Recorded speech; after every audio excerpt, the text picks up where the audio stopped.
చెప్పండి సార్ ఏం కావాలి? ఏమున్నాయి? ఏం కావాలి మీకు? ఇడ్లీ ఉందా? అరే ఇప్పుడు అయిపోయిందండి. ఫోన్లో ఫీల్ అవక.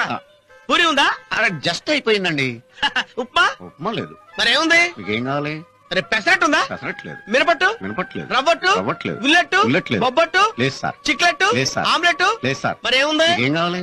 మరి ఏముందో చెప్పచ్చు కదా. ఏం కావాలి అడగచ్చు కదండి. ఇదిగో ఏకలింగం, నువ్వు నాకు ఇవ్వాలనుకుంటే మీ హోటల్లో ఏమైనా ఉంటాయి. ఇదిగో డాక్టర్ గారు, మీకు కావాలనుకుంటే మా హోటల్లో ఏదైనా అడగచ్చు. బజ్జీ ఉందా? బజ్జీ లేదు. బోండా ఉందా? బోండా లేదు. చపాతి? అది మా హోటల్లో చెయ్యం. ఊతప్పం? అదంటే డోకు మాకు. మరి ఏముందయ్యా? మరి ఏం కావాలి సార్? అంటే ఏముందో నువ్వు చెప్పవా? అంటే మీకేం కావాలో మీరు అడగరా? ఏముందో నువ్వు చెప్పవా? ఏం కావాలో మీరు అడగరా? లడ్డు ఉందా? లడ్డు లేదు. జిలేబీ ఉందా? జిలేబీ లేదండి. మరి మైసూర్ పాకు ఉందా? లేదు. గుడ్డు? లేదు. గాడిద గుడ్డు? లేదు. Elephant egg? లేదు. మరి ఏముందయ్యా? మీకేం కావాలండి? కోడి? లేదు. పకోడి? లేదు సార్. మటను, ఫిష్, బొమ్మడాయలు, రొయ్యలు, చేపలు, పీతలు, నత్తలు, జిగిడీలు ఏమైనా ఉన్నాయా? ఏమీ లేవు సార్. మరి ఏమున్నాయా? ఏం కావాలి సార్ మీకు? ఈ హోటల్లో ఏముంటాయి ఇవ్వయ్యా? ఈ హోటల్లో ఏది కావాలో అది అడగండి.